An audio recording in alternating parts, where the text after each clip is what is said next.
All right, guys, welcome back to the Counterintelligence Training Center. We got a little bit of construction going on today, so if you hear any background noise, I apologize for that. But wanted to come to you today with a video, just bring you something a little bit different. So we've shown you all kinds of techniques, and we keep talking about, we teach 5 techniques. They're very simple. You can make all these marbles that look real and authentic. There's no timing required. There's no heat guns required for any of our techniques that we teach. But today, we want to do a video. This is just a little vanity top that was made in class. It was just a teaching piece. It really wasn't for anything specific. So I'm going to pour this today, just like it's a little vanity, and just kind of go over some of the problem areas where people stumble when they're on the job.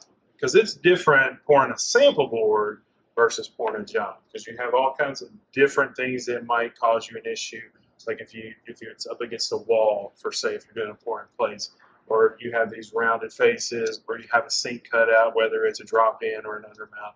There's a lot of different things that can be a stumbling block for you whenever you're out on the job. So we're just going to kind of go over some of that stuff today. This project here, we just kind of picked some fun, cool colors just to kind of show you that the techniques that we do teach. We really try to kind of stay in the more natural looking stone colors, but you can also go outside of that box and you can make nice fun stuff with these exact same techniques. So we're just going to, the point of this video is not for, say, for the style that we're doing this in. We're just going to kind of cover some of the issues that people run into when they're on the job. So I'm just going to pour my epoxy like I always do. Now, obviously, if you have a sink opening, it drastically cuts down your square footage that you have to cover. But it also, in this case, this is an undermount sink opening. It does also give you a whole nother edge that you need to make sure is good. Just like the face. On this particular piece, this side is unfinished, this back side is unfinished, but this front face is finished and this side is finished. So we're going to show you throughout this video how we deal with those finished edges. But the inside of this sink is going to be the same way, even though it's only 3/4 of an inch thick, whereas this whole front face is 1.5 inches. The techniques are still going to be the same. So once we got our epoxy down for this technique, we're just going to spread it out with our hands. You know that's if you've watched any of our other techniques, you know that's my favorite way to spread the epoxy on every project. It's just to spread it out with my hands. I can control it. I can feel it. I'm kind of a big believer in, you feel the project and you kind of get comfortable with how things feel in your hand. And it just makes you that much better at doing these projects if you can get more in tune with the epoxy. If you use tools like notch trowels and stuff, that's fine. But it's better if you can feel it, because then when you start doing your artwork, say you run your hand through it and it feels super thick right there, you know that you need to get some of that epoxy out of that area, or it's going to distort your artwork because you have too much epoxy there. The more epoxy you have, if you get over a certain threshold, it's not a good thing. Most of our techniques, we're going to stay around the 3 ounces per square foot. That's kind of a baseline that you do for almost every technique that we have. There are some variations from that, but as a general rule, 3 ounces per square foot is your target point for how much epoxy you want on each project. For this one, I've put 3 ounces per square foot approximately of just the solid black. Now I'm going to be putting some vein colors in, some accent colors. So it is going to add a little bit to that. But if you get up like 4 or 5 ounces per square foot, it drastically is going to change the way that the epoxy moves and the way that your artwork travels across your project. So that's kind of stumbling block number 1. So a lot of people struggle with math. So when they get out on a project, not just samples that they're working on, but when they get out on a project and they're unsure of themselves on if they have enough or not, they're just going to make more product. They're going to mix up extra, and they're going to pour it out on the job. Well, that's all good and fine, because epoxy will harden up. You can pour it as thick as you want to. It will harden up. It won't cause you a problem in that sense. But if you're trying to do a technique that you're used to doing your samples with 3 ounces per square foot, and you mix up 5 ounces per square foot, and you put that much epoxy on this countertop that you're doing for this customer, it may look amazing when you first get your artwork done. But as it's starting to level out and settle, all that artwork is going to travel. It's going to travel much further than it would have if you'd have been at 3 ounces per square foot, because now you have so much more product built up. As it levels out, it's going to push further. So you're going to get much more distortion in your artwork if you use too much product. So that's kind of like one of the first things that you really want to watch out for. Now, with a sink opening, you can do kind of anything you want if you're going to do a piece like this that just has some cool veining in it. What I'm going to do first, I put down black. I have gunmetal, which is almost black, but it's a metallic. I'm going to drizzle some of this in and just work a little bit in with my hand. And then I'm going to kind of create a bold line that's going to cross over this sink opening. Then when I do that, we're going to talk about how you should position these veins if you are going over top of a sink opening, because the contours, like this one has rounded corners, rounded edges, the contours are going to change the way that the epoxy draws in every direction. So there's certain things that you want to watch out for when you're putting your veins in. There's no specific pattern to this.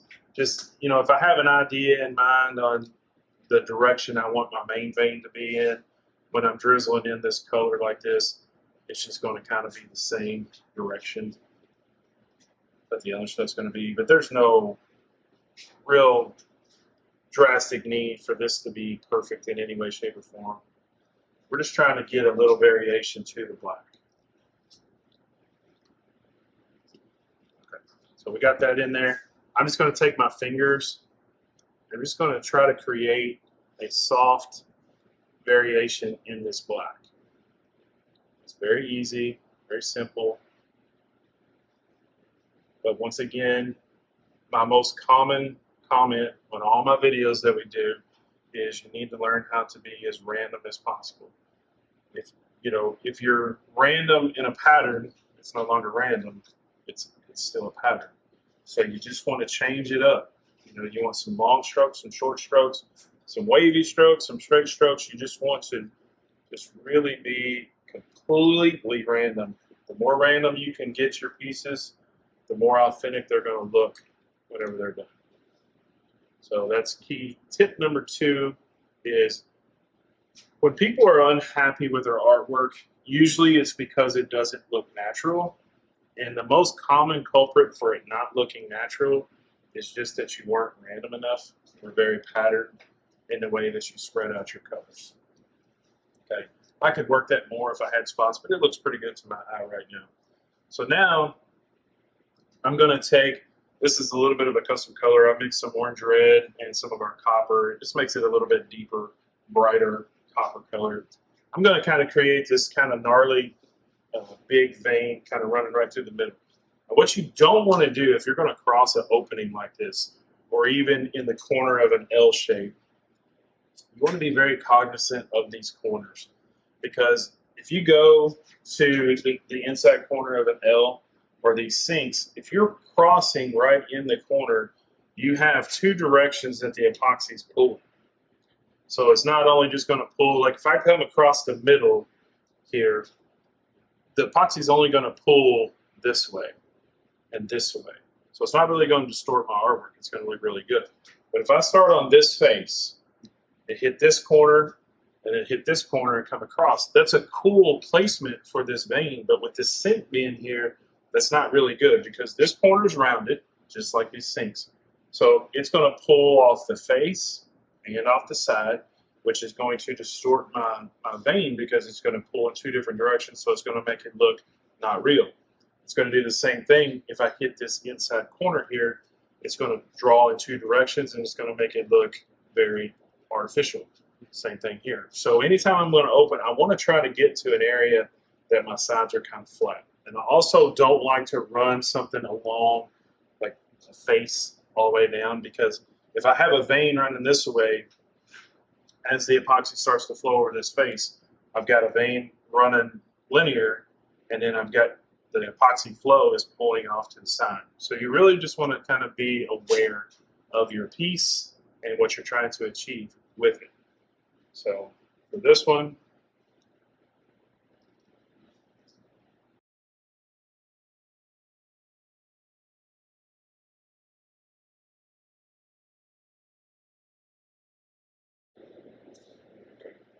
you know, I'm also going to just take a little bit of this copper out in the field, not near as much as I did the silver, or the gunmetal, I'm sorry, it wasn't silver, it was gunmetal. And this is just going to help kind of tie in this vein color into the rest of our counter. But I'm also going to go back to my gunmetal in this copper. I'm just going to add a little bit to it. It doesn't have to be the exact same shape. For this particular look, I want some of it on top of the copper and some of it not on top of the copper. You can just vary it as much as you want to. Okay. So typically in black, I don't really go to a stick unless I'm going to add some spray paint or possibly some ultra sparkle, something along those lines. Normally in black, I need much more product than I do if I'm going over white. So normally I'm just going to stick with my hands when I start working with any type of vein that's going on into the black. So I'm just going to start up here. I'm going to go right into the center of this vein, and I'm just going to kind of start randomly manipulating this copper. Again, I want it to look as natural as possible, so I want to be very random. And I don't want it to have a super hard stop line, like where the vein ends. I'd rather it kind of fade off. So I'm just going to kind of keep maneuvering away from that vein. And you can see, Chris, I don't know if it's picking up in the camera, but as I go through these areas of copper, see the copper kind of coming out in the black? It's very soft, very subtle, but what that does is it makes it look like that copper belongs in this piece because it's everywhere. It's just very muted in all these other areas besides the vein itself. I'm going to do the same thing over here. Work away from that vein, trying to fade it off. I just don't like really super hard abrupt stops on veins. And again, I just want to try to be as cool and as random as I possibly can. And if you're playing around with something and you just really don't like it, you don't kind of like how the shape is, let it sit for a minute. Don't just keep running your hand, keep running your hand, keep running your hand, because the more times you run your hand through there, it's going to mud out all those colors, and they're going to kind of become more of one color than they are two. So what I may do, I don't really particularly like this end. I like this one a lot. I'm going to let this sit for a few minutes, finish out my drips of the copper on this side. Then I may go on and get a stick, because I can very small controlled areas, I can maneuver my epoxy around with a stick. So now I'm just going to finish spreading out all these little small spots of copper. And you'll see the way I'm doing my hands, I'm really just finger painting with this little bit of copper in the field. But some of the strokes are long and some of the strokes are short, and you just want to vary it as best as you can. Absolutely as best as you can. All right, so Chris, go ahead and focus in on here. Right now, on the sink opening, our color is really flowing really nicely over the sink opening because it's just flowing over in one direction.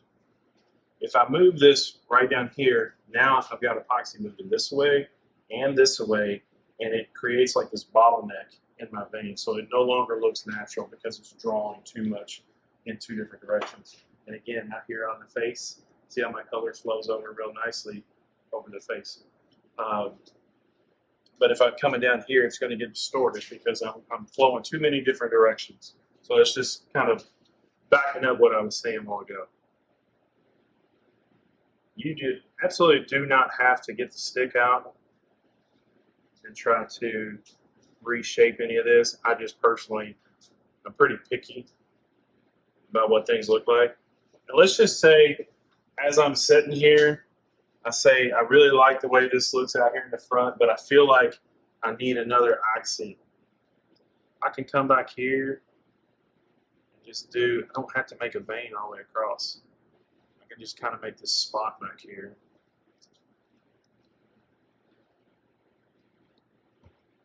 In a small area, I do like to use a stick, even in black. And I'm just going to kind of create this other little pocket of the same color. You don't have to do this. This is just a what if. I'm looking at it and it just does, it looks like it needs something else. And you're just going to keep working this in until it looks natural to you, like it belongs.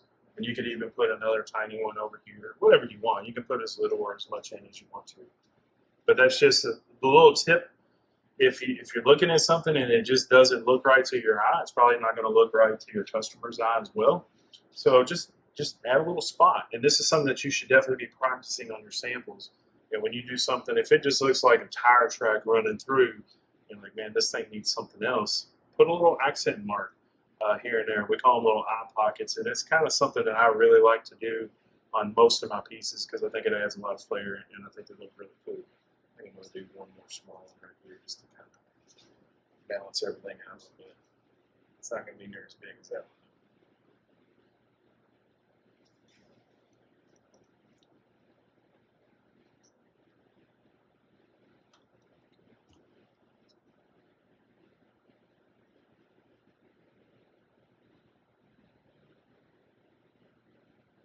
I'm just going to move this around until I like the shape that I've created. And once I like it, I'm going to kind of leave it alone.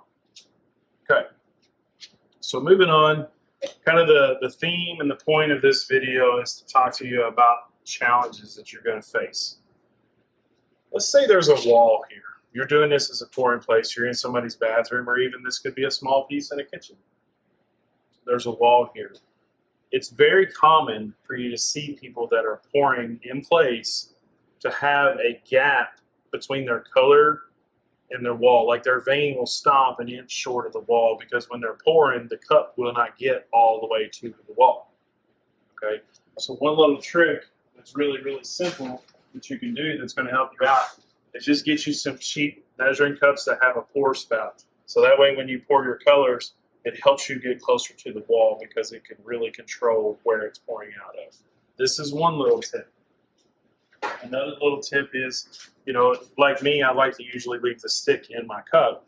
When you get to the end, you can take a stick and you can just make sure that you deposit enough color to get all the way to that wall.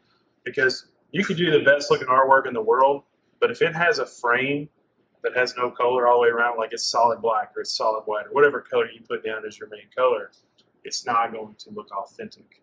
And your customers are going to notice that type of stuff. These little things is what's going to separate you from just the average guy that has an ad on Facebook saying that he can do epoxy countertops.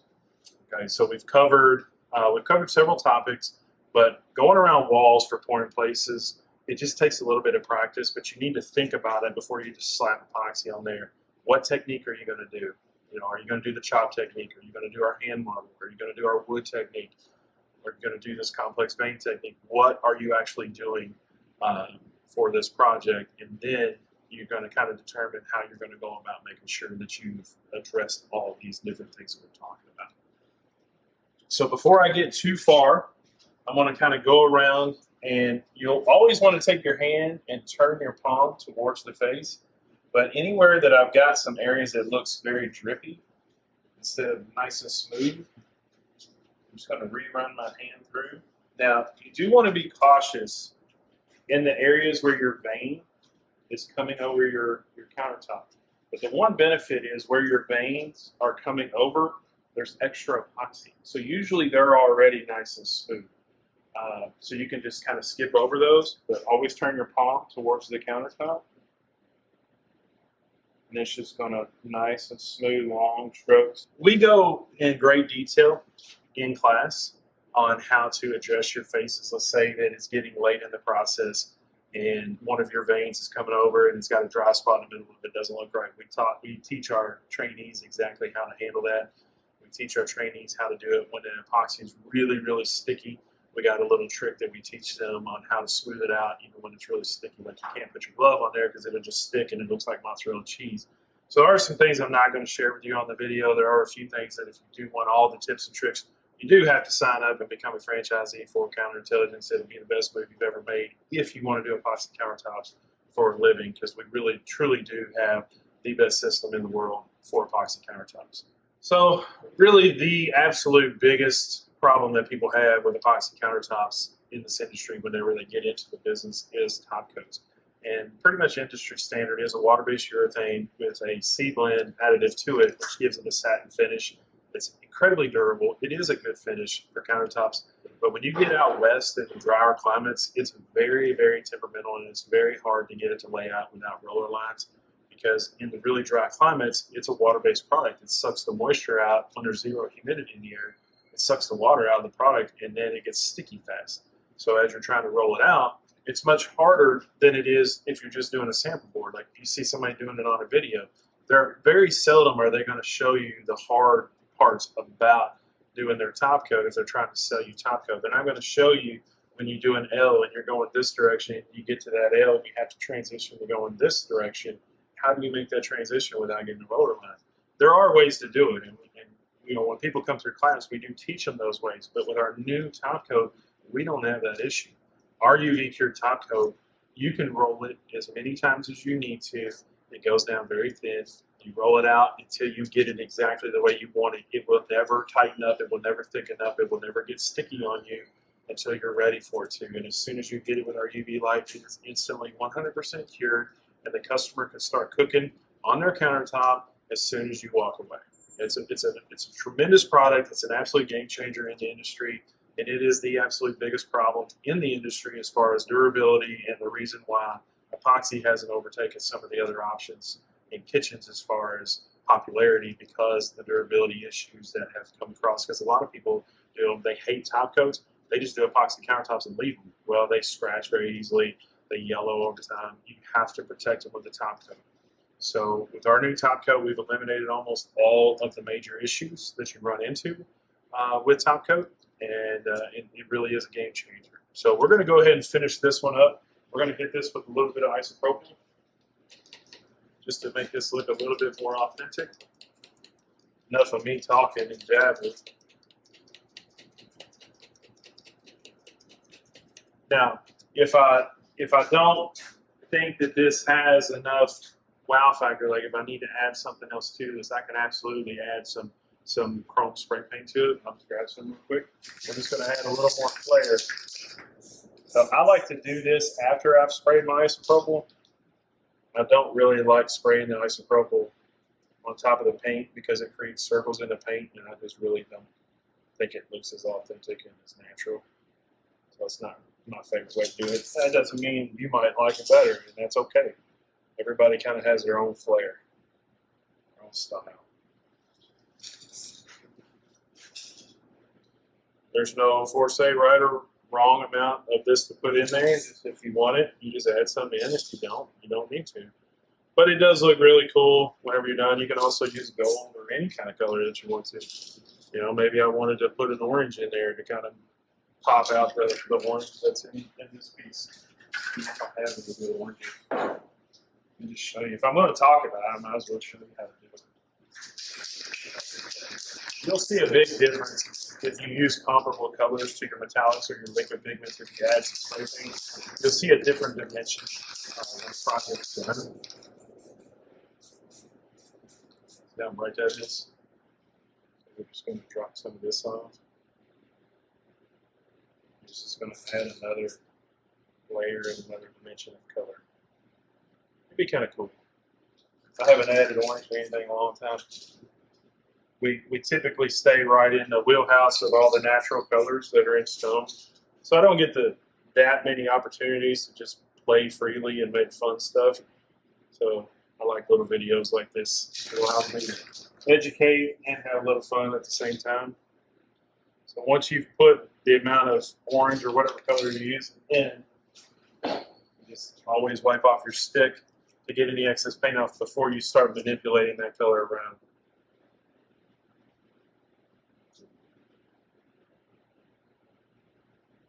And when I do it with the stick, all I'm trying to do is get these areas that I've added this color to look like they flow with everything else. These aren't going to jump off the map. They're not going to look crazy to you, anything like that. I just want them to look like they belong. They're going to flow with the rest of the grain that you have going on in this piece.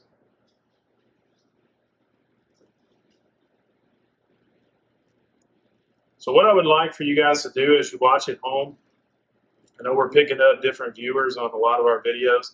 So if this is the first time you've seen any of our videos, let's say that you've poured a couple of countertops on your own and you've ran into some issues, some stumbling blocks that I haven't covered here. Feel free to reach out to us. You can direct message us, or you can even do a comment in the video comments and just ask the questions, and I'll be happy to make another video that answers those questions for you. And I think you'll see with the counterintelligence program in our system, we have easy solutions for all the problems that you're going to run into out in the field. So with that being said, please interact with us, leave some comments, like, subscribe, share, tell everybody about us, and keep watching. We're putting out a lot of good content. But ask us questions. Ask us for something that you want. If you have a customer that's asking you for a type of marble and you just can't figure out how to make your epoxy look like that, reach out to me, send me a picture, and I'll do a video and I'll show you how to make it. So as always, we'll see you on the next one.